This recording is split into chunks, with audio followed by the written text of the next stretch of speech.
Hello, beautiful souls. Rachele here, your host of Sovereign Heart. I have an amazing, amazing guest for you that I'm super excited to pick her brain. I've only met her once, but I feel like we've been friends in a past life at least once because we vibed pretty much instantly. So I don't want to give too many secrets away to what Heather does, but can you share with the audience the magic that you work? Well, thank you so much for having me here. I'm really excited to share the things that I love about the work that I do. I am a professional numerologist. This is really important, like declaration for Yeah. myself. I live and breathe the energetics of numerology and the why it's important from an ancient perspective for our own DNA. And then to allow with my clients, if they love human design and they have an idea of that or their gene keys, we can work through all of the layers because numerology is at the layer of foundation of it all, Mm-hmm. which Mm-hmm. is what I love about it so much, is that it really is working with people to unfold their energetic map. Gets me I really love excited. that. Can you, if you were to explain numerology Mhm. to a 5-year-old, Yeah. how would you explain it in the most simplest of terms? If I were to explain it to a 5-year-old, I would tell them that numbers move at Mm. a frequency or vibration. And therefore, you chose to come in on a certain day, month, and year that vibrates at that frequency. And this is your emanation that you send out to the world. Yeah. And I think it's something that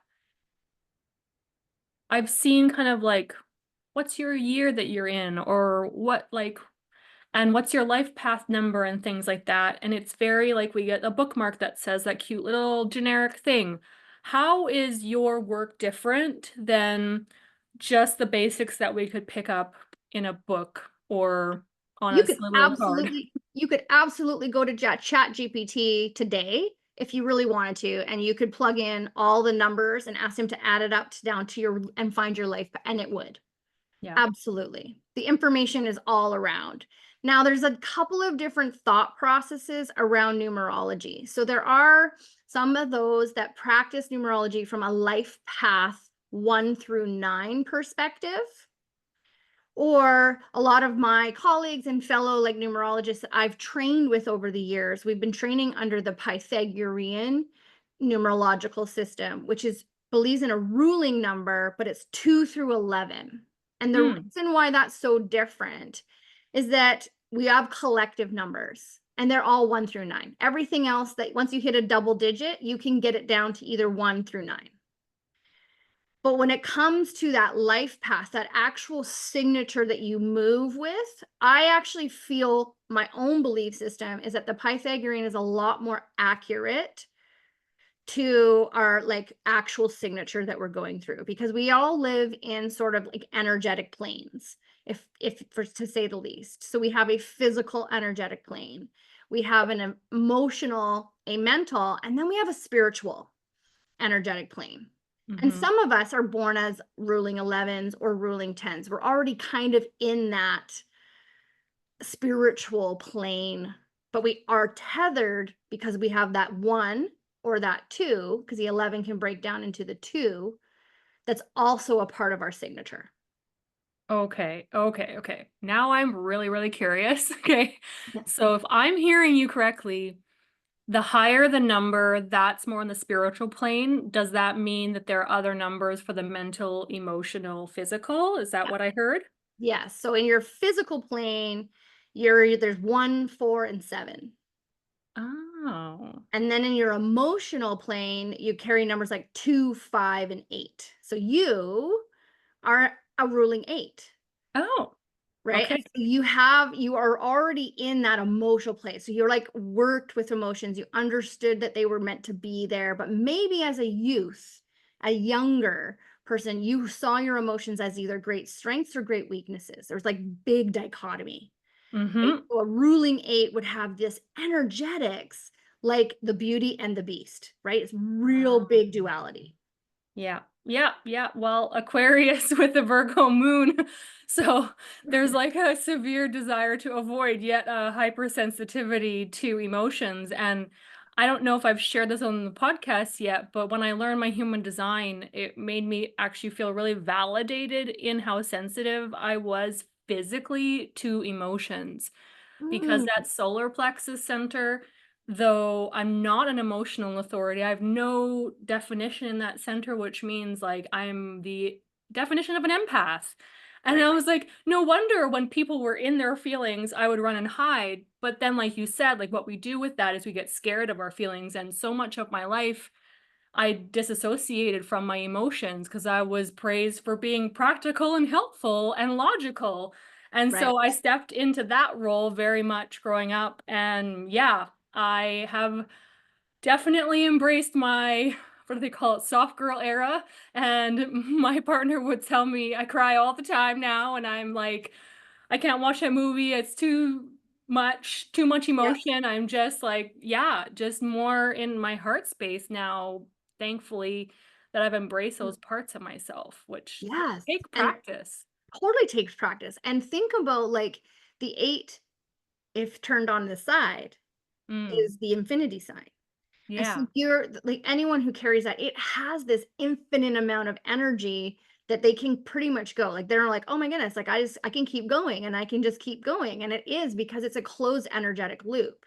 There's no opening for it, right? Like a seven's like this, Right. right? It's just two lines. Right. It open. There's this expanse in it. So you can even go in numerology. What I love is looking at the design of the number. Yeah. I never even Looking thought how it's about that. written can Yeah. also give you some intuitive hits and indications as to what this energy and frequency and vibration actually go with, like work with. And so eights have these dichotomies, these beauty and the beast. They have these great strengths, but they also perceive their weaknesses usually a lot of times as great weaknesses. What one's going to be opposite to the other, and they learn to embrace both of them as a part of themselves. And eight is most ruling eights are good with money. They're good with bringing money in and bringing money out, and good with bringing money in and being used to that flow. And if you're not, then you're on that disempowered side. You're still Mm. holding on to some form of control. Yep. Yeah. Yeah. It's funny. I've always been drawn to even that infinity symbol. I almost got it as a tattoo once without really realizing. I see how so many relationships and communication styles go in that realm. And so much of the work that we do like ends up kind of folding in on itself, right? Like and we Absolutely. see this just in life and energetics where I talk a lot about polarity, but at the same time, the poles start to fold in on each other when you're on the extreme of either end of those eventually. And I mean, I don't want to get into this topic, but politics is really showing us, especially right 100%. now, the extreme on either side is really getting connected and they're almost like the same. And this is not even, this is happening by design. This is an eight Yeah. energetic year that this is occurring in. Oh, And so interesting. we are needing to see the duality. We are requiring as a collective to look at everything that we either like or don't like. There's going to be these great differences, these like pieces in it, because it's an eight energy Fascinating. year, right? It's asking 2024 is 2024 is an eight energy year, cool. which is inviting us into the fall, like the next year, which in 2025, we will all be experiencing the energy of the nine, which I am excited about. Now, only mostly because I'm living it out in my own personal life right now. And what it will do for the collective is bring in a lot of clarity. Great. And the things that you no longer want or want to experience, even people, it could be ways of doing business, it could be ways of having conversation. It doesn't matter what it is. Those things that you no longer desire that are not serving you will naturally want to leave your experience. I've been sensing that and I've been holding this also frequency of hope with that, like with the release and the letting go of what no longer serves. Like it's just felt like as a society we've been gripping and holding. And I'm excited for what's to come. I think there's a need to remember the humanity in all of us a lot lately. And that's what And nine is about. Yeah, and that when we have the emotions of that grief and loss, it reminds us how really human we are and how can we build back up again after that. And Yeah, yeah, that's exciting that we're going into 9. So to I'm excited. calculate the numerology for the general public or general of the For the year, collective, yep. would we just add up 2024? Yep, you just add up 2 plus 2 plus 4. So Okay. obviously 0, you can put the 0 in there if you want to for the mathematical equation, but it's 0. Yeah. Nonetheless, 0 is that void point. It's that start. It's like, we all want to go to the void because that's where creation can come from, like it's birthed from, right? Like that Big Bang theory concept. Yeah. It came out of nothing.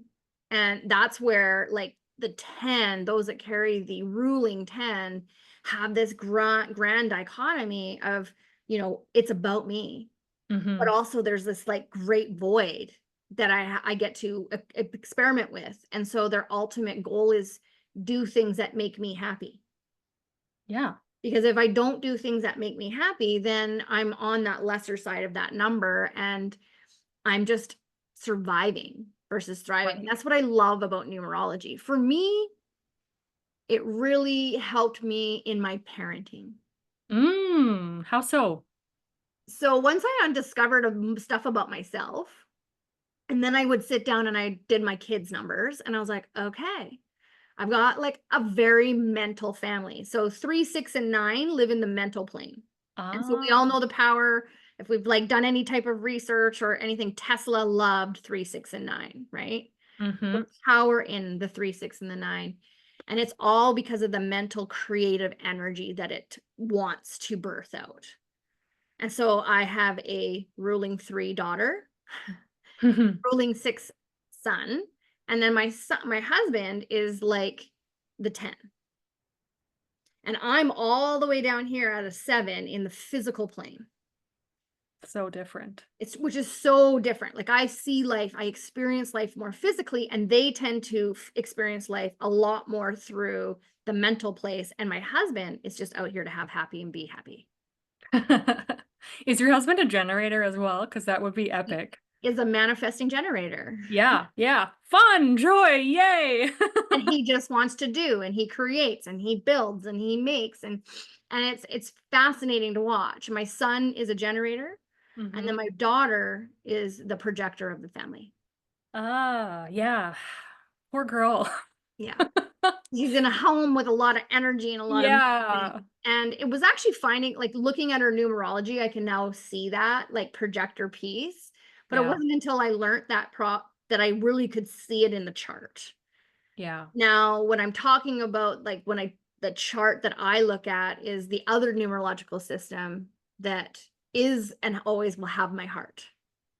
And this is the system that's been embedded in a playing deck of cards for over 12,000 plus years. They don't know who originally originated it, but it is spoken and seen to be back to times of Atlantis. Cool. It was not called a playing deck of cards at that time. It Yeah. was called a divination deck, basically to map out every year's energetic stream for every card. Wow. And any client, almost every client that I've ever worked with or done a reading with, they're like, how do you know this is happening for me? And it's because we have a life signature that we're always going to work with. So it shows us like the seasons, the 7-year layers, the 13-year layers of seasons and energetics that we're working with. But it also has a yearly energetic signature. So every year you Mm. are moving through a certain specific types of lessons, energies, areas to focus. It could be work, it could be full on value, it could be health. And we can really focus in on that through this system. Kind of like an astrology transit in a way. Yes, it's an astro numerological system. So it's like we move through Mercury, Venus, Mars, but then there's cards that are also indicating the focus of where we're going to end up looking. And trust you, trust me, it has always been spot on. But there's also like the high side of that, like empowered energy. Mhm. There's the disempowered energy. And I sure played in my Jupiter's disempowered energy this year. And I love you for admitting that, because I think so many people feel they know this information and now they're supposed to just embody and integrate it all the time. And one of the things that I normalize for so many people who work with me is like, I do this work and I'm still a human. Like, I teach you how to communicate about things and your feelings and your nervous system regulation, and I still have an activated nervous system. I still jump into survival mode. Sometimes I still don't know how to use my words when I'm trying to emote something important to me. And this is where I think sometimes information is so validating and reassuring. And also, we can go into perfectionistic shame spirals if we're like, I'm not living how I meant to live, and how to balance that. So, how did you cope with realizing, like, I'm not living in alignment with the Jupiter? And maybe you can explain a little bit more about what that act. Yeah, absolutely. Because what it was I had this big indication. So in my chart, it was showing me that during this like 52-day window in Jupiter, so and when I hit Jupiter, 'cause, now in Saturn, that I was going to come into some big lump sum of money. Now, what happened is I got really attached to that, Right. right? I got Who attached wouldn't? to this big lump sum of money. What does that mean? By the way, you don't manifest big lump sums of money just eating bonbons on a couch. And I was still dealing with grief. A lot of grief around my passing of my grandma that like opened up layers of other grief from like the last 4 or 5 years past, Yeah. layers of like grief that was wrapped up in my 9 energetic year that I'm getting ready to like let go of and was opening into. And so I held on to it coming in one way and then got paralyzed. And I was like, but I Mm. don't teach in groups. Like it was indicating this was like money coming through big group work, and I wasn't interested in it. And so I got really down on myself. Mm. However, I did actually receive a nice lump sum of money, but from my family. And Oh, I didn't open myself up to the possibility that it could come from anywhere. right. I think that's such a powerful reminder with manifesting, in twofold. The first point I want to emphasize is the fact that you just said, um, when you're focused on it, but you're not doing anything about it, it doesn't necessarily happen. And there is sort of a false teaching where you just like magically wait and just keep focusing on how much money you want, and it's going to come, it's going to come, it's going to come. And you have to kind of work with the universe. You can't just like, think, I mean, miracles happen and I'm never denying that possibility. It definitely can just pop into your lap. But if you're never making momentum towards your desire, you're not telling the universe, God, source, whatever you believe, that this is what you desire. In your example, bonbons are my desire, so I'm just gonna get more of those, right? And that's what it did. It provided me. And so I looked at both because Jupiter is the planet of reception, right? We all know that Jupiter wants to like help you open up and understand how to receive. Yeah. So when you get a diamond in that, you're most likely there is going to be some form of financial value that you are going to be looking at.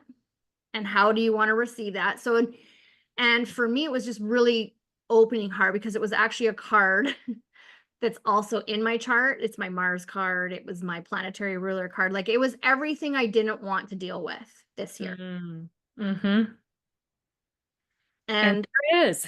and so it showed me that we can also choose unfulfillment Yeah. in Yeah. matter in times, even when we're wanting growth, even when we're wanting these things. And so no matter how it's mapped out, there's still this element of you get to choose how to experience it. Exactly, which I think is so important too. And speaking to like the free will of this information is, you can have the information you want, you can have all the desire you want, but if you're not actually choosing it Yeah. and living in that frequency of it, it's really challenging to either A, know you're blocking it, right? Because if so many people I meet and they don't realize that they're subliminally and subconsciously blocking things because they're fear-based manifesting, Yeah. and also limiting possibility of surprise and like the possibility of anything could happen, anything could work out. And where, like you said, like you did end up getting money from family, which was unexpected and not in your consciousness. Yeah. And so even though you were aware, there was still a capacity. And this is what I wanted to point to too, is you don't have to be at like high vibe joy 24/7 to bring in your biggest desires. I had my biggest success in my business when I was like dead sick, like really had like tons of stuff going on in my physical body. That doesn't make sense to me logically based on some of the stuff that we've been taught about manifestation. And I I'm just going to propose a controversial topic.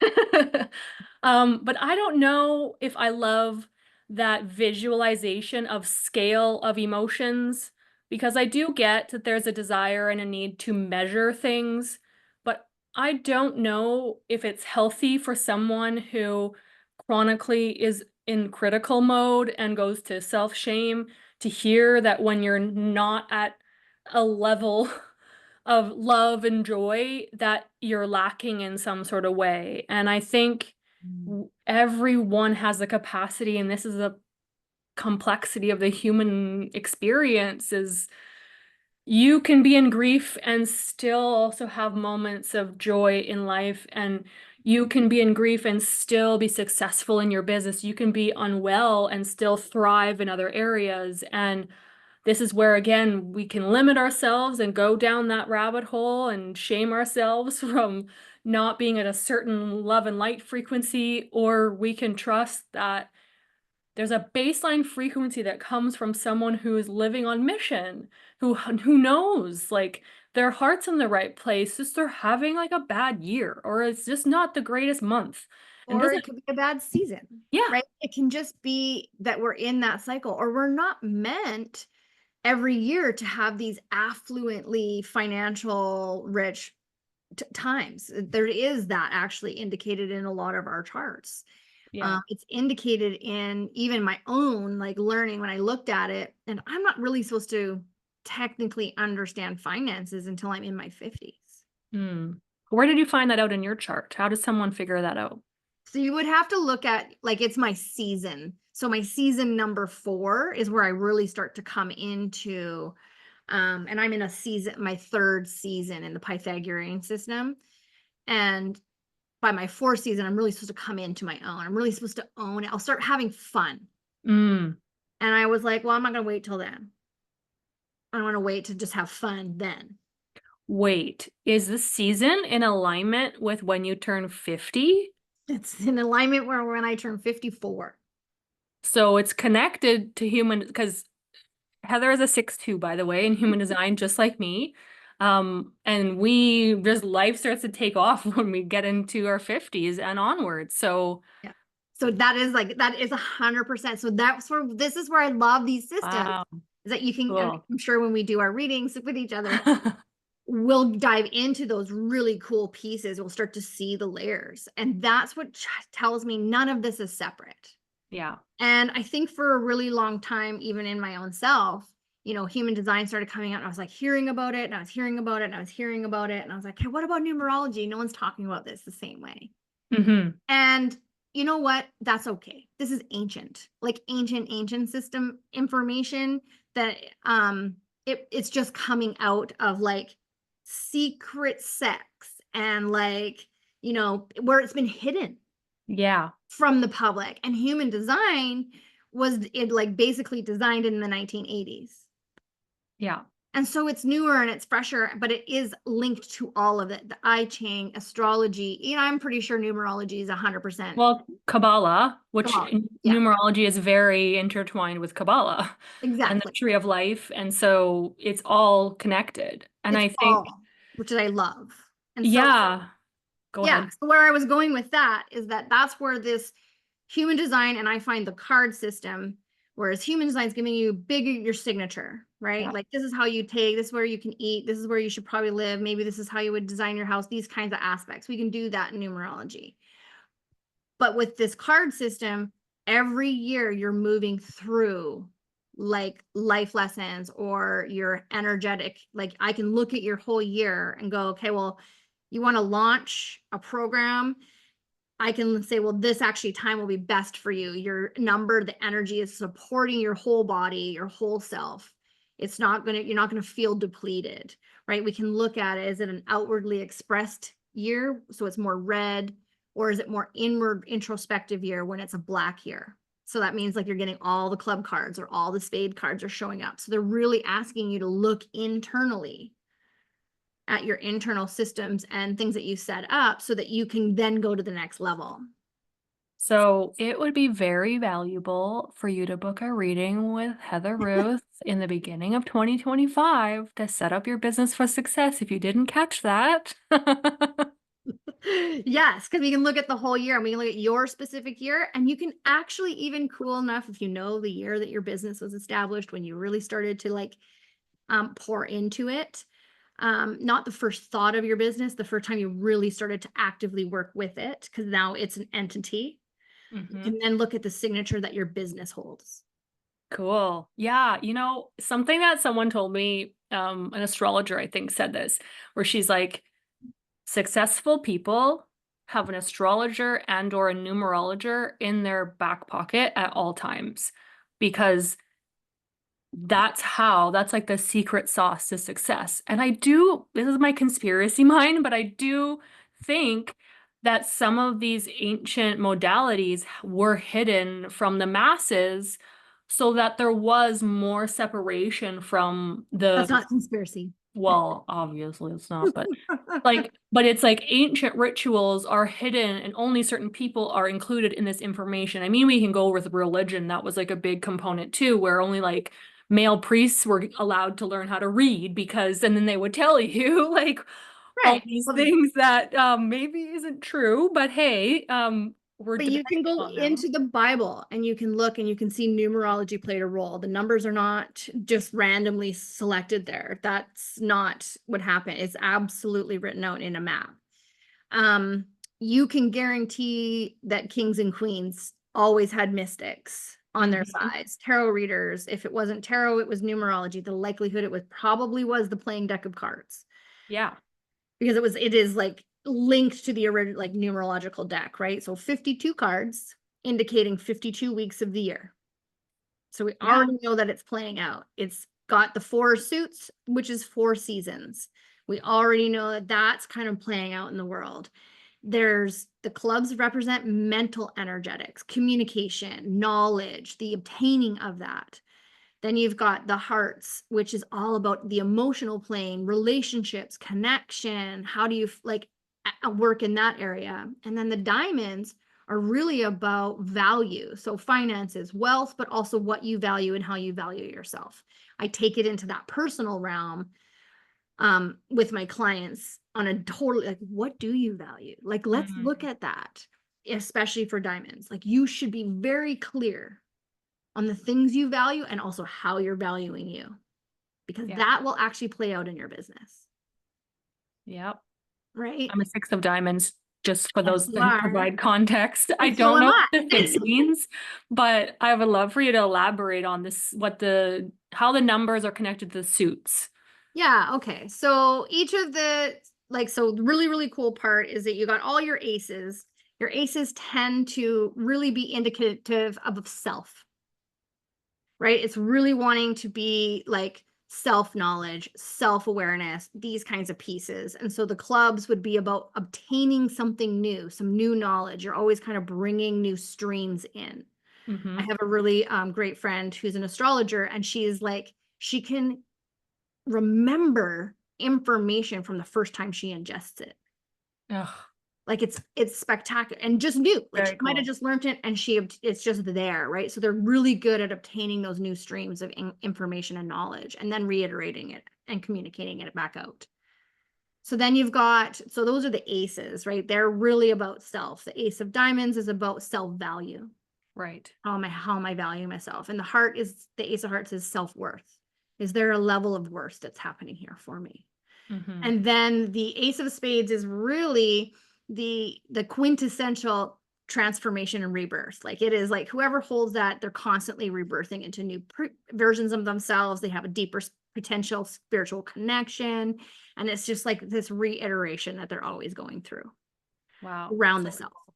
And so yeah. then when we get into the twos, and then the twos really start to talk about bringing ideas together, right? Bringing something in to mirror that back to yourself. So it's about unions and partnerships, right? So being able to see you're not alone, Mm-hmm. right? It's like that first step. Like you got that one tree. Well, then Eve came in and gave Adam a reflection of who he was, if you want to talk about that. So then 3 is when we start to really get into these ideas of creation. It's about creative energy, because now you can go that way or this way.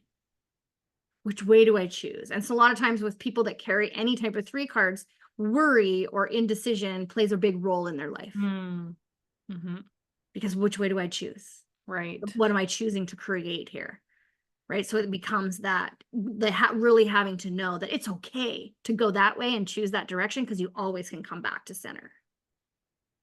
It's really important. Yeah. Right. And then 4 is about foundation. So we even look at the structure of a card.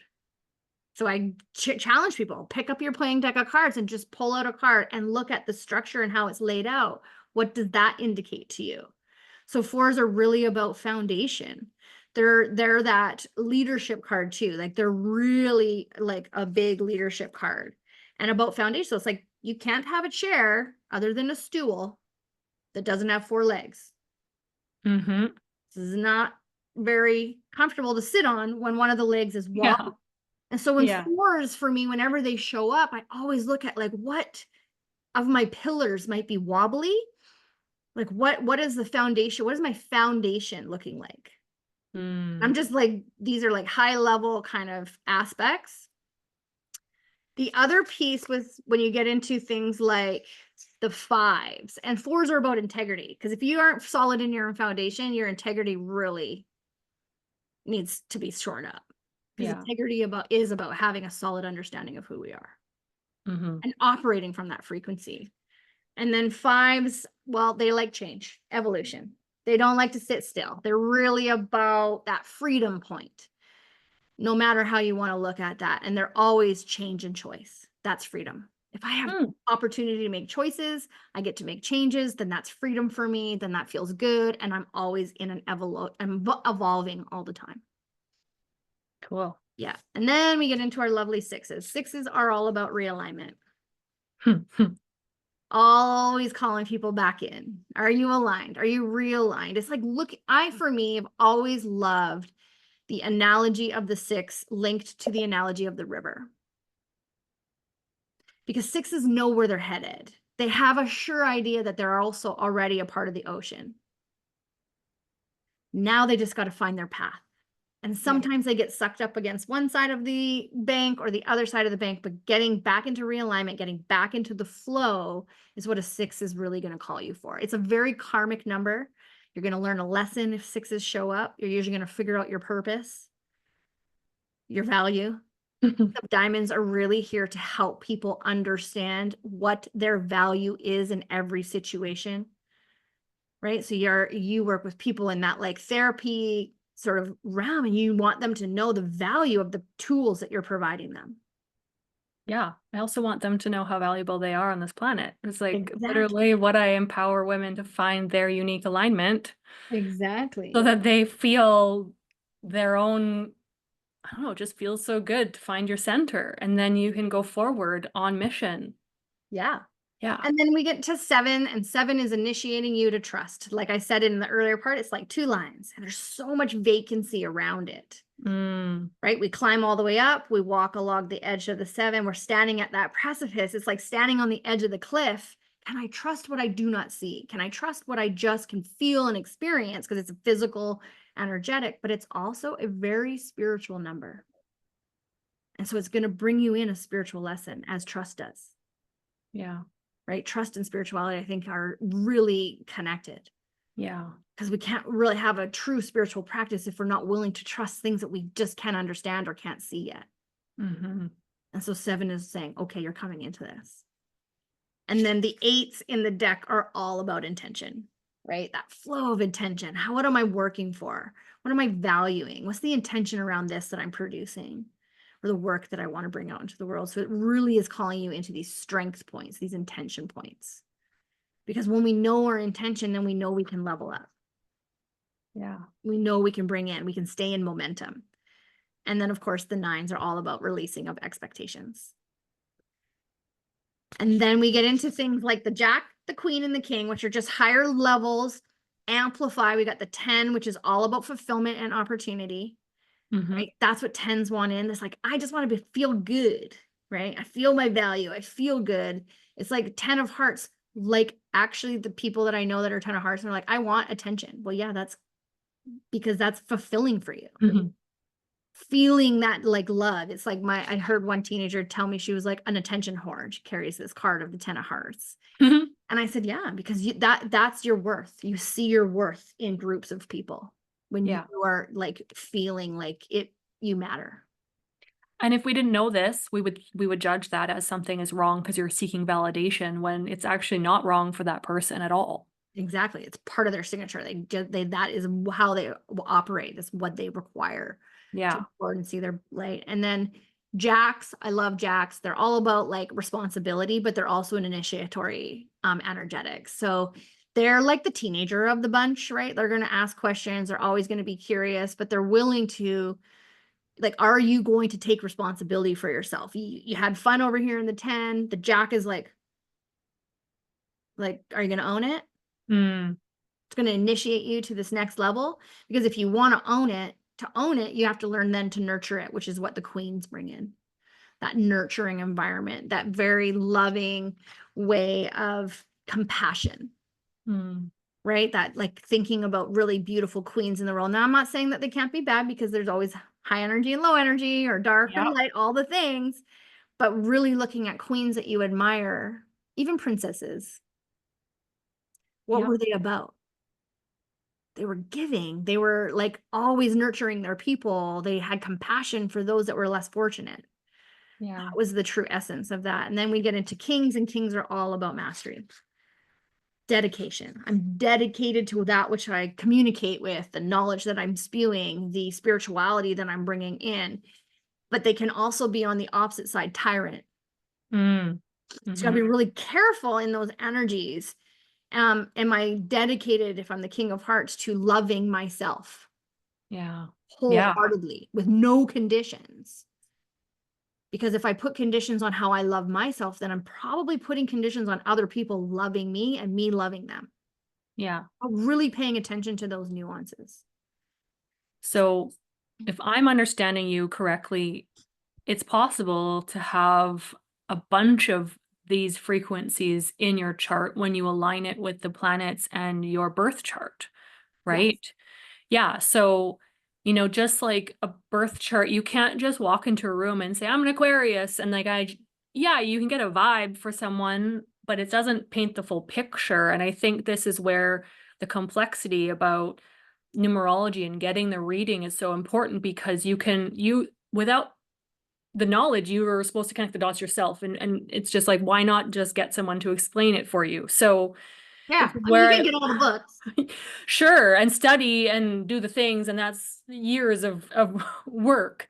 But I think it's really valuable to get someone who, like, you're just explaining it to me so clearly in this very short period of time, which is something that I think is very important for listeners to get as well. Like, she's explaining a really high level concept, but we're following along and it's making sense. So this is where it's important to work with other people who are able to explain the nuance of all of it and see the highs and lows of each card and the meaning behind it and the connection to the astrology. So I also wanted to ask you a question in regards to the difference between, so if I am a life path 8, and I don't know what the terminology is, but a 6 of diamonds, is that life path as well? Like, Yeah, what's so the it's like, difference and how do you figure it out? yeah, so it's your birth card. So like in astrology, we have our sun card, right? And then we have our moon, and then we have our rising sign, which are tend to be the three areas that a lot of people will focus on first. Yeah. Then, of course, we get into all our houses. Well, that's what this system is sort of like. So, your sun card is your birth card, which is your six of diamonds. Ah, okay. Okay. Then we all have a moon card. It's the card that bumps up against us for you and me because we carry the same birth card. It's the eight of clubs.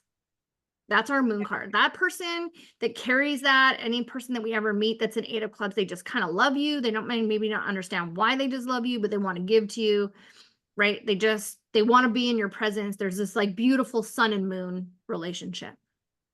It's a beautiful thing. I actually have a good friend who's an eight of clubs, and it was like that. She was like, I just see you. I just don't even need to know any more about you. I just want to sit in your energy and talk with you all day. Yeah. And we felt the same way, right? I really received that from her.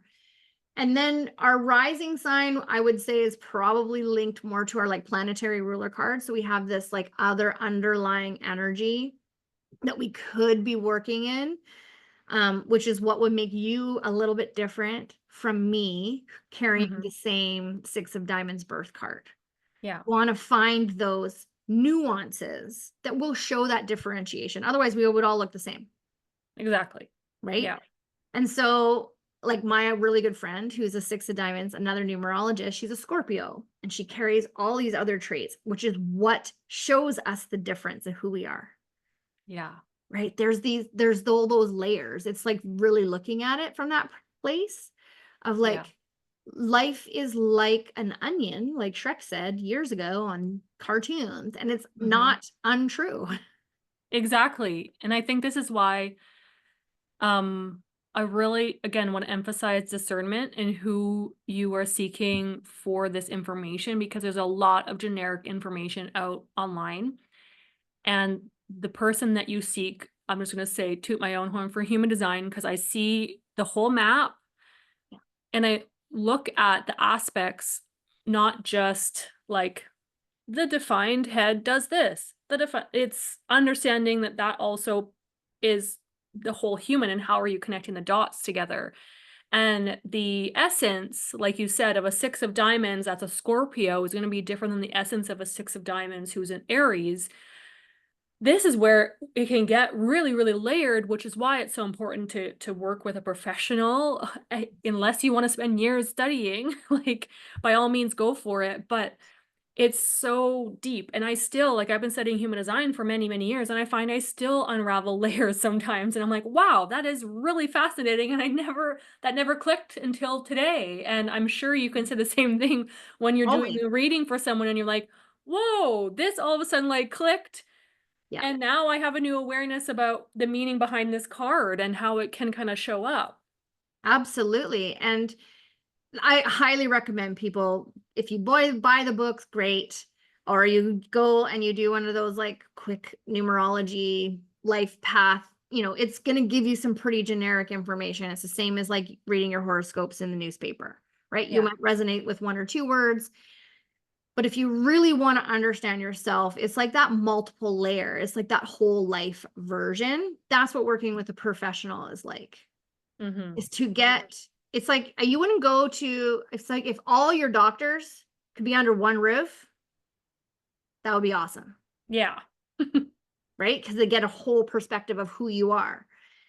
That's not how our medical system works. And so, but numerology is, and human design and all the things. That's why I decided that I wanted to know a high level of numerology, not an in or us human design. I needed to understand people's lines and Hmm. generator pieces.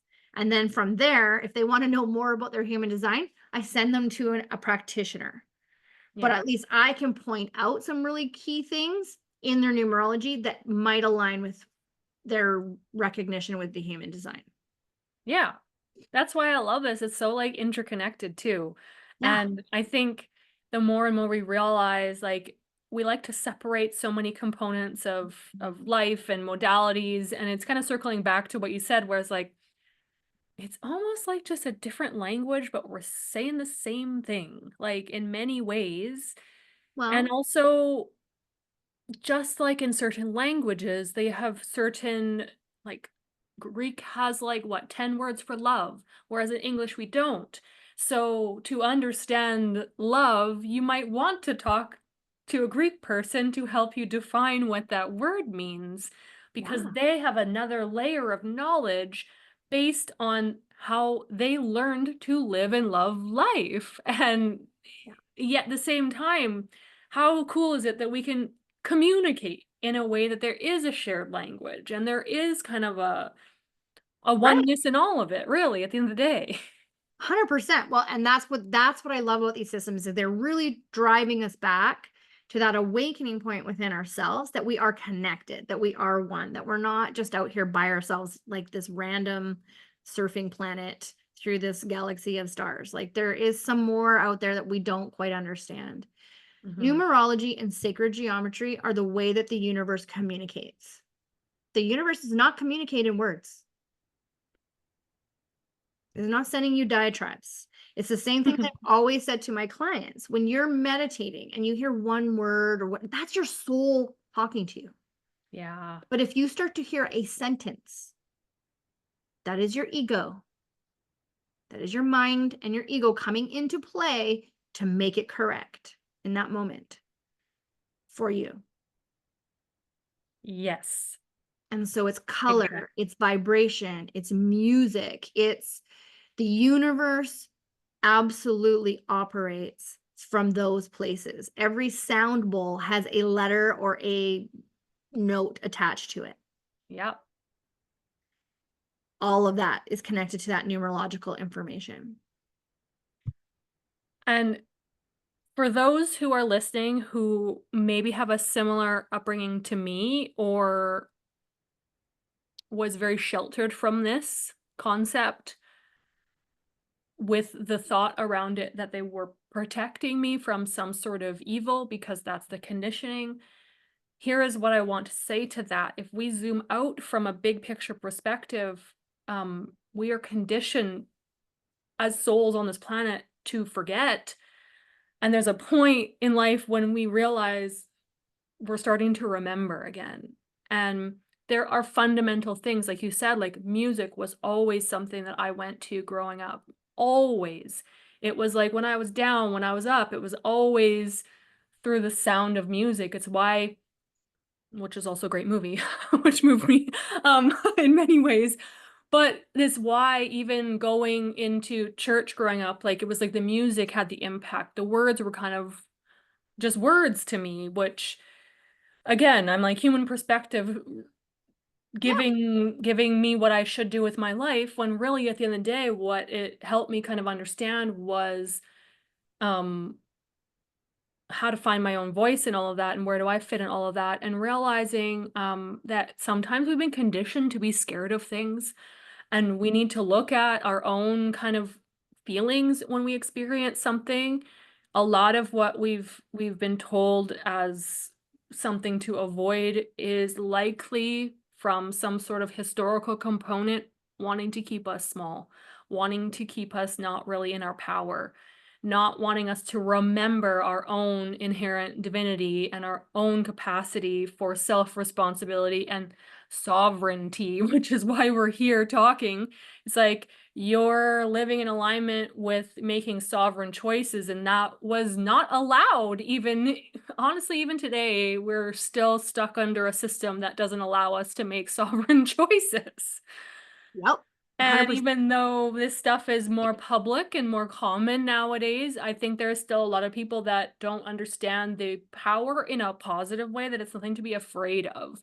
It's actually just all around us all the time. You're just tapping in and tuning into a frequency. And if it makes you comfortable, call that frequency God then if you want, because that's also the same frequency as universe. Like, Yeah. I call it Gus. love it. God, universe, source. It's just Gus. I'm hanging out with Gus today. And that was what allowed for me to land into that like understanding. There was more out there. I always knew it. There was Yeah. something bigger than I could put my hand or understand. And then we just operate. We go into our 3D life and we operate from that place. And we have to live as humans. This is the really important part is that we Mhm. can have all this information and go, oh, well, I'm not supposed to come into mine until like 54. It doesn't mean sit and do nothing Yeah. until 54. It just means you also better get building your road if you want that car to go a lot more smoothly at Mm-hmm. 54. If you did nothing Exactly. until 54 and you're thinking, oh, I'm going to have it all figured out, you're still going to have potholes along the way. Yeah. Right? We're still going to have a boulder slide that comes in. We have to juxtaposition and move around it and figure it out. Life doesn't happen in a secluded box. Mm-hmm. It has a lot of other moving parts to it. And you can rest assured, like, I'll give you an example. So when King Charles became king, essentially, Prince Charles became King Charles, it happened on a King of Diamonds day. And I guarantee you that was not unplanned. That was 100%. They knew what that energy was bringing in. They're trying to revive that monarch Yeah. with it. They're holding on tight. They're showing the value. See the value. Don't you see this? I've been here long enough. They knew that they would give them another year Yeah. in that like realm of, oh, the monarchy is so majestic, right? Is it really worth it? But those things are happening all the time. Yeah. And we choose to come in on these birthdays. Like we choose these signatures. We've chosen this path, whether we're aware of it or not aware of it. And that's where, when I start working with people right from the start, and depending on how I'll do the reading, is I first ask, what do you believe is life happening for you or to you? Because if it's happening to you, you're going to hear what I say very differently Mm-hmm. than if it's happening for you. Yeah. I think that's a phrase that one of my girlfriends said to me years ago, and it's just really always stuck with me too. Is life happening to me or for me? Um, and I think that's the difference between victim consciousness versus sovereignty and self-responsibility. I agree. And I think that when we're in the thick of it and when life is hard and when no one is coming to save us, we really want to blame something. So then we blame life around us happening to us. And I'm out of control and whatever we say, right? And when we realize, and this is, I think, one of the hardest spiritual growth practices, is I've created my reality. I have choicefully put myself in this situation, and there's a lesson for me to learn here that I keep repeating. And it makes me uncomfortable not to be able to blame my mom, my dad, my boss, my boyfriend, my girlfriend, like whatever, because like Yeah. so much conditioning that we're fed is externalize your problems as something outside of yourself, again because that would require a society to depend on external circumstances for the answers all the time. Yeah. And how do you balance, because this is a great question for a lot of the psychics out there to think about and the energy workers to think about, how do you balance with your clients, because I don't imagine that you do this, that's why I'm asking this question, the energy of someone coming to you to be saved and to provide them with all the answers and then depending on you versus like the energy of like, I'm not your healer or your guru, I just have answers here and it's still your choice what you want to do with this information. Because Yeah. That is a beautiful question to ask. It's why I've also stopped calling myself a coach, and just call myself a guide. I'm like, mm, because I'm not in their life 24 hours a day. I don't know all the ins and outs and the little things that pop up that will throw them off track, all those pieces. And so I always premise with my clients, and it's actually right in my contract, especially if you're going to be working with me for a longer period of time, yeah, is I am here to guide you to your answers, but I will not give them to you. yeah, I will not tell you how to do anything, because how is actually none of our business. It's like, let the universe deal with the how. mm-hmm, But if you want to figure out what and why, I'm going to teach you how to trust your body. I'm going to teach you through these energies that are playing with you how to listen here first, yeah, yeah, and then how to bring the mind and the heart and the physical body together. So it's a trifecta. It's a triangular effect. And this right here is why we're on the same wavelength. Yeah, I don't believe there, I've even me hiring business coaches. I'm like, just tell me Yeah. how to do it. Just tell me the things. Just tell me what to do. And they're like, well, no, like, you got to figure that out. It's like, that's so frustrating. And I get it. But it Hmm. is really ultimately when people come to me, they're being guided by themselves to come. Like they know that it's them that's doing the work. I'm just here holding space. Yeah. Beautiful, loving space. And my channel will tell them things like I'm a 29 degrees Pisces moon. So as my astrologer told me, she's like, you better just be okay with being a psychic because you say things and you don't know why you're saying them, but there's things that people have to hear. So I'm opening myself up to that. I'm like, welcoming that more and more because at first it kind of scared me. The word psychic, I was like, no, Mm-hmm. just no. And There's a then lot of judgments that come with that oh, word. it was like full judgment was happening in my head. And then I was like, but I do know things before Yeah. that happen. I do message people with things and they're like, how did you know that? Because you shouldn't Mm-hmm. know that. So the more I just trust in that, the more that I trust in the messages that are coming through me as me, Yeah. I know that they're meant for the people that I'm connecting with. And it's allowed me as a practitioner, as a healer, as a guide, whatever you want to call it, whatever that label is, to like lay off the hustle and stop pushing so hard. Yeah. And so even if I'm having a lull and I don't have a lot of clients in my roster, that I make that not mean anything because guarantee you in 2 months, all of a sudden I'll be like, oh wait, that's a lot of people coming down the pipeline. Mm-hmm. And so the universe opens up space for you to have time to reflect, to go through, to introspect, and then it gives you time for busy and all the things. So you're always moving in and out of these different practices. Mm-hmm. Mm-hmm. Yeah, that's so potent. What I'm hearing in there is a lot of, again, life is happening for me, but also trusting the process. And you've really done that through a head, heart, body, soul connection. It's a really holistic way of operating a business, and inviting your clients to step into that too, is so powerful because I think it's very easy to get our heads kind of running the show and leading the way. And of course it does because it keeps us safe and alive. That's what the brain is here for, is to keep you alive. That's right. Literally, that's it. Exactly. It's But it's your tiger moment.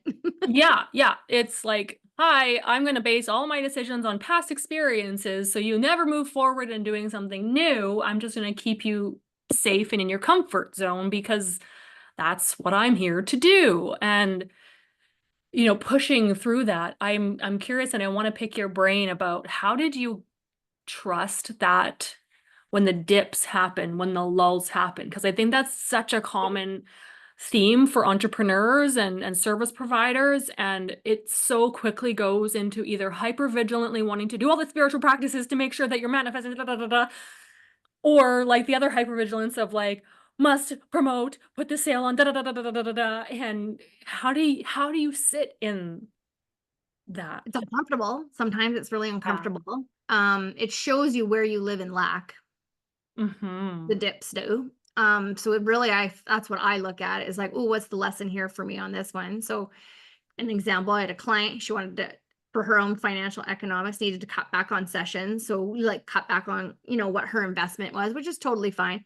My initial reaction was like, yeah, totally, we can do it. And then I hung up and then I was like, oh my God, oh my God, oh my God, oh my God. And you could hear that ego coming in. You're not going to be safe. And then my spirit came in and goes, but what if this opens up something else? What if you have more time to write? What if you have more time to do podcast interviews like this and be in other people's communities and teach? Yeah. What if, and so start looking at the possibility side instead of the, oh my gosh, that means I have less money coming in the door side. Mm-hmm.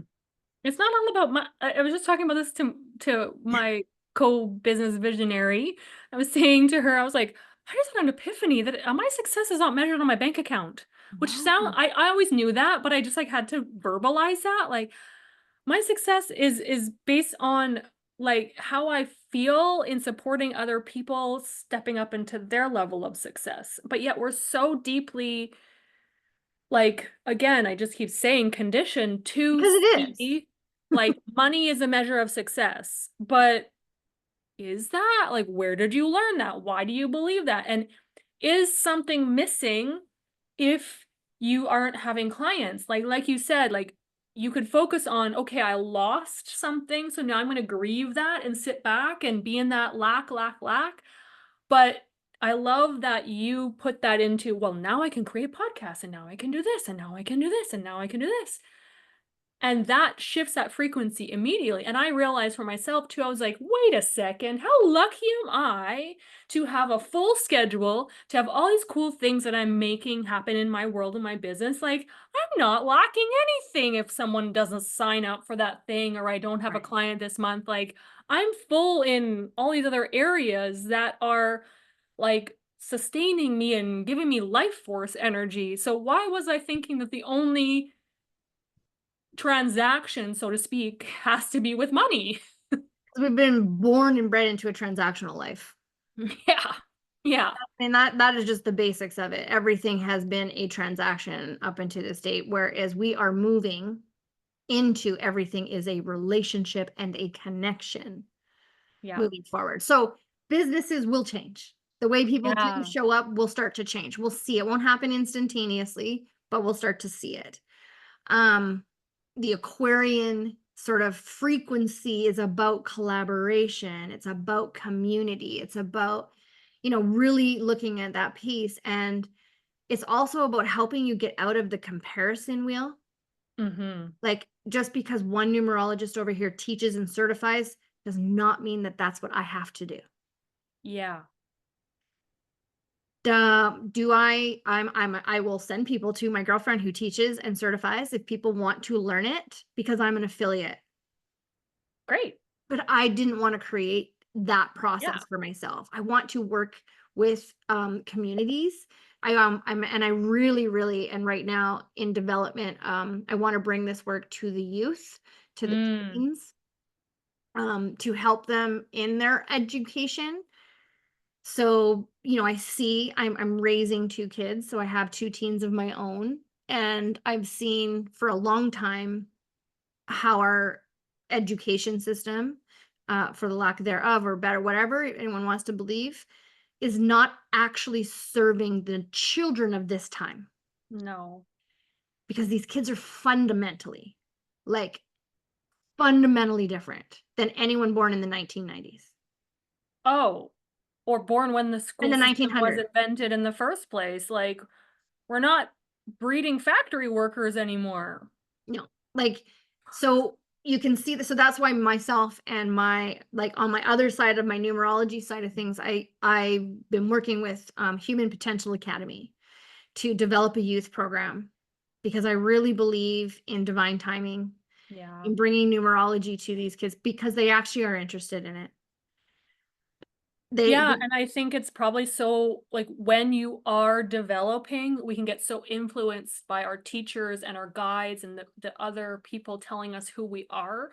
And if you have a like I can't even imagine if I had you in, as a mom in my back pocket, like when I was a teen going, who am I? I don't know what I believe or what I like.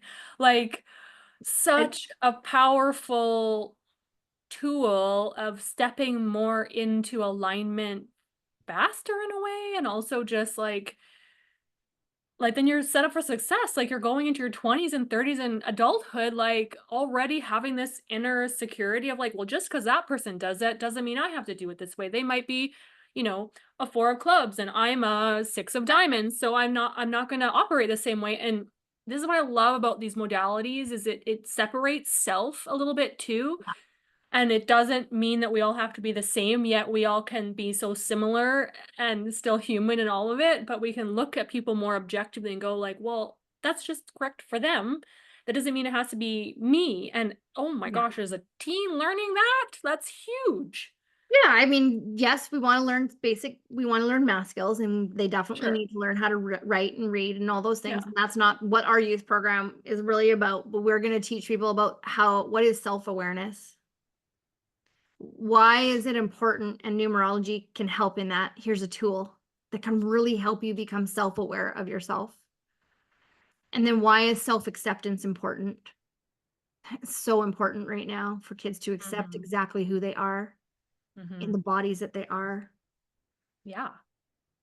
because they're kids and Yeah. they're missing so much of their brain, Yeah, exactly. right? And so then the next stage in that is self-responsibility. How do we get the next generation to truly own instead of like, and I can speak about this directly because my son is very, very good at this. Mom, can you make me a sandwich for my lunch? Sure. But why can't you? Like, why can't you? Well, I don't know. I just love it when you like they're really good at getting you to do things. And it's like he's really good at it because he's a 6 and he knows this. He can just bring up things like, well, it makes me feel loved. And I'm like, oh, okay. Like he actually knows how to manipulate me through the numbers and frequency, right? He knows now the words, which is great. It's not really manipulation because I'm aware of it. So I'm just Yeah. doing it because I love him. And knowing that he's a 9 of clubs and that he does not get attached to knowing things. Like he does research like no other. You want to know about a pair of skis and what kind of skis are best for you? My son is the guy because he Mhm. will research the living daylights out of it, but he doesn't get attached to the information meaning something to himself. Yeah. Right? So he's all, and my husband's a 9 of clubs too, and they're both my karma in this lifetime. So knowing that is like, okay, like Yeah. I married somebody similar to my dad, like literally, and these are the lessons that I'm here to learn this. I'm married into my karma. I'm married into the lessons, which Yeah. is be unattached. Yeah, that's hard. It's not With easy. kids, big time, that's hard because And you that, created these little souls into human form and then, yeah, okay, I'm just gonna put you out there and let you do your thing and just observe until you ask me you need help. because that's what a parent's job is. And so Yeah. most of the work and the people that I've worked with are always have always been parents. The people are attracted to me because then we get into parenting conversations. I do numerology for their children. I love doing full familial reads because then we can look at every angle. Here's how you support this child. Here's how you support it. Like we can Yeah. get into that information and it's amazing for that. I Yeah. denied this work, and then until I really looked at my clients and I was like, "Oh, no, that's actually what I've been doing." And it was a weird feeling, like I felt like I had to do something different, and yet it was always natural to talk about motherhood Mhm. and Well, that's the parenting. 2 line in you. Yeah, right? You And don't know what you then don't know. It's just natural, and then it's like a blind spot until someone's like, "Well, have you noticed that you usually talk about these things?" And you're like, "I didn't notice, but thank you for pointing it out. Now I know." yeah, and so I wanna combine those, Mhm. because I started in the coaching world, emotional mastery coaching. Yeah. So, like, taking a bunch of courses that were about understanding our nervous system, our brain, and how that works, and I wanna teach that to children because they're not Oh, actually being taught it fully no. in all schools, and I think that this gives an opportunity for them to really learn, and then, of course, my partner's gonna teach entrepreneurship skills to youth, which I think is great too. Yeah. Sales, like, number one thing to learn to get like, and you got to accept stuff about yourself in the middle of the sales process, Yeah. right? So I think it's just I'm really excited about where I'm headed in that, but I'm still going to Mhm. have this big component in my business where the numerology readings and what I really am launching right now in the new year is people working with me for the full year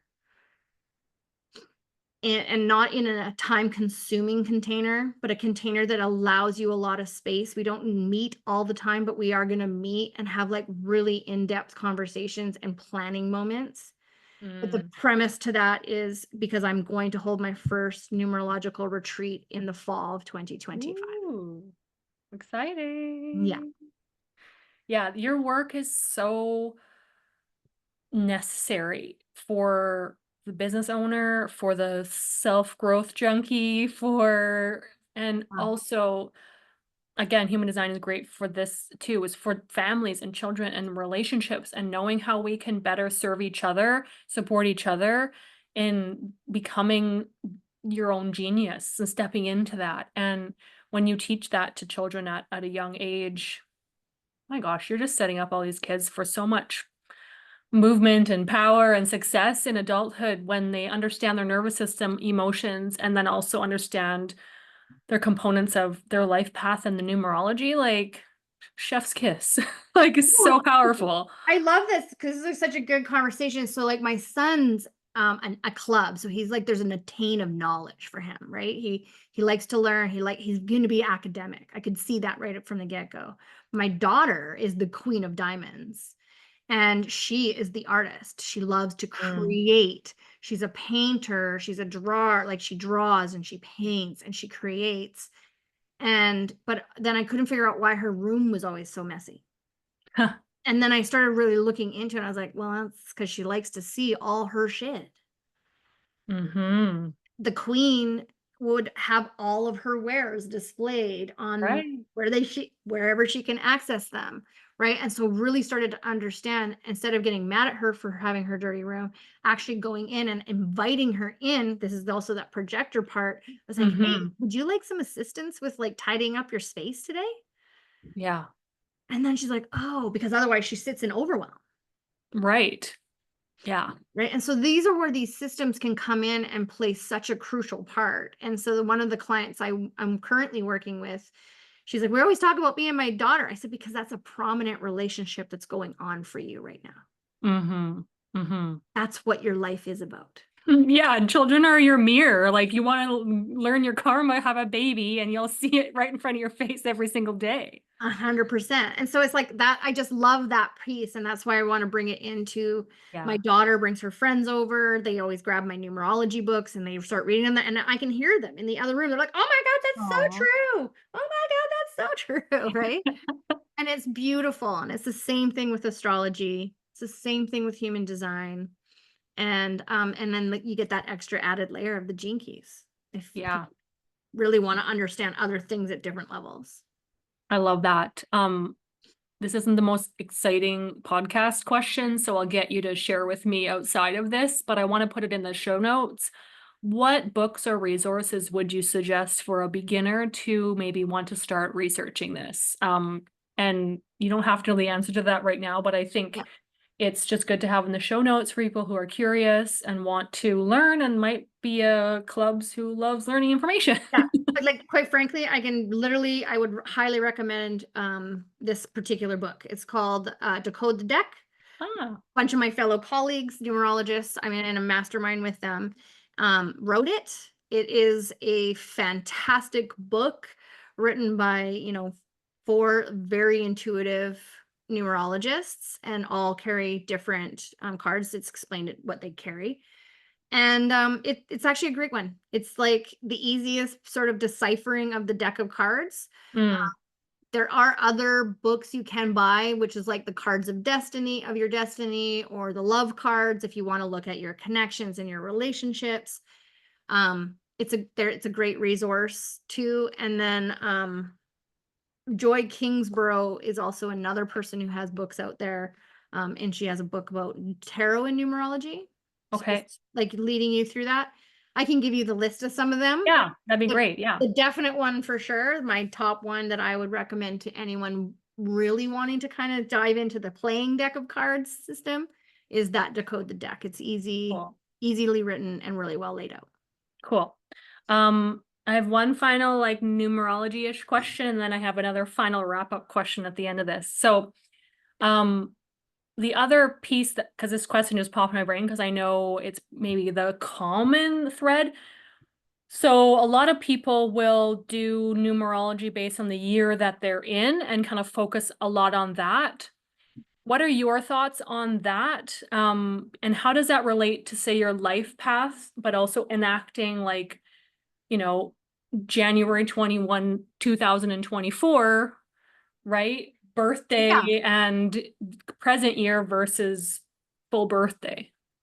So I am a practitioner of the belief that our energy goes from our birthday to our birthday. And when you can start embodying that, like when you really get into working outside of the calendar here, you actually can you'll find your alignment faster. Mm-hmm. Because we're not all of us are aligned with January to January, Yeah. right? So those of you born in January, 100%.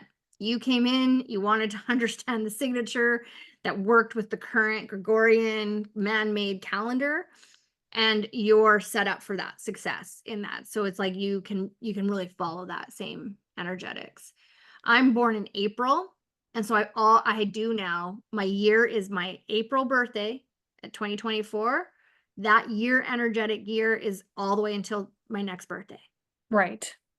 And that's kind of how I operate with it. Yeah. It's kind of my belief system.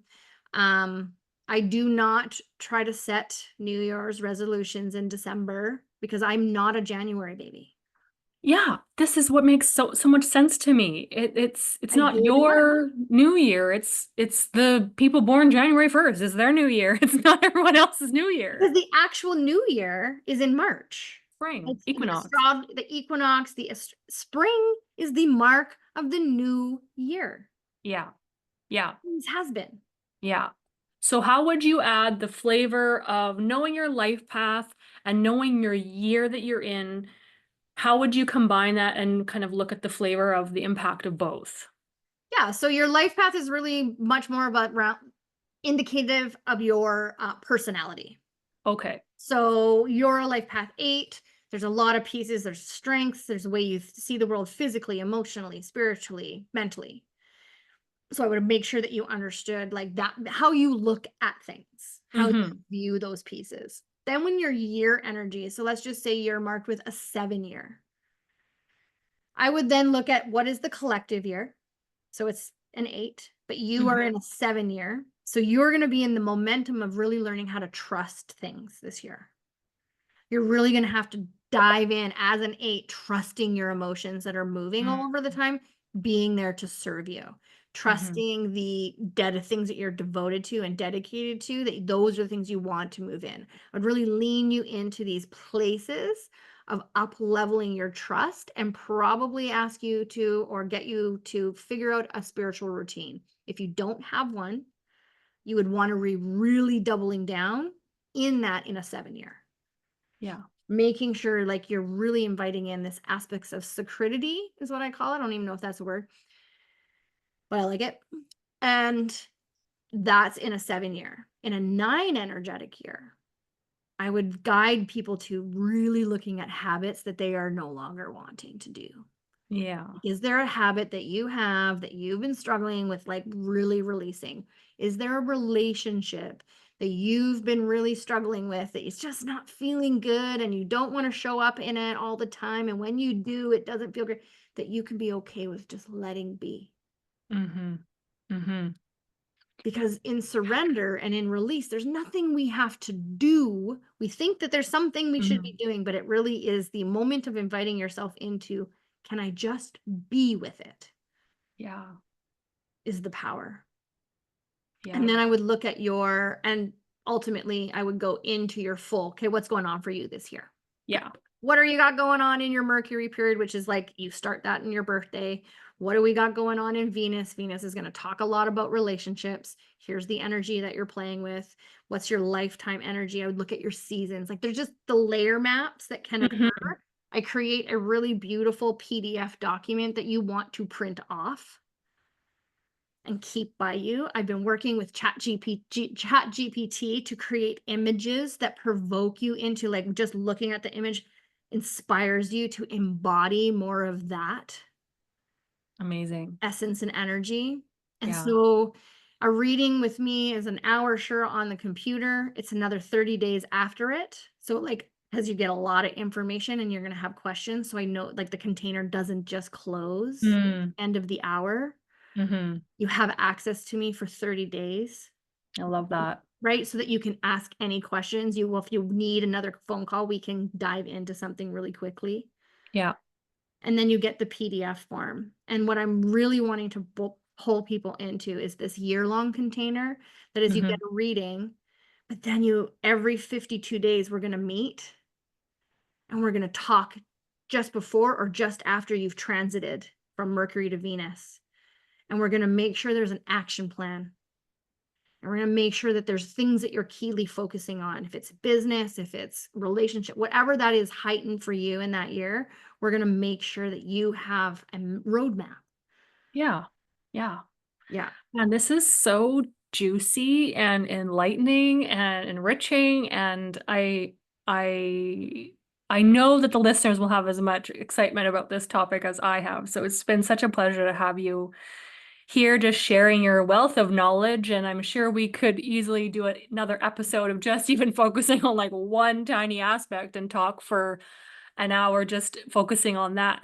But to wrap things up, is there anything on your heart that you feel you want to add? Do we complete anything? Is there anything that feels unfinished for you that you want to clarify? No, but the thing I would love to open up your listeners to is the possibility of who they are, to not be Yeah. finite in what you think you're experiencing currently in your body, that you do have the choices at your fingertips, and nobody outside of you is going to know more about you than you do on the inside. Mm-hmm. And so when you can like fully feel that and know that you come from nature as a part of nature. And so go outside. And the beauty you see there is also the beauty that resides in you. And that Yeah. nothing's permanent. We're Beautiful. always evolving. Beautiful. I mean, I didn't even need to ask my last question because you answered it. For those who listen regularly, it's kind of funny and you tuned into the psychic thing. I didn't even ask the question and you just like popped in. My final question is always one truth from your heart that you feel the world needs to hear right now. And you just said it for me. So great. Love it. Love it. Oh, this is truly, truly enjoyable. Thank you so much for being here and being a part of my world. And I look Hmm. forward to potentially more chats on this podcast and just Yeah. know you more too. Yes. I look forward to all of the new connections that we're making. And yeah, I look forward to like learning more about my human design from you. So Yeah, yay. Okay, thank you again.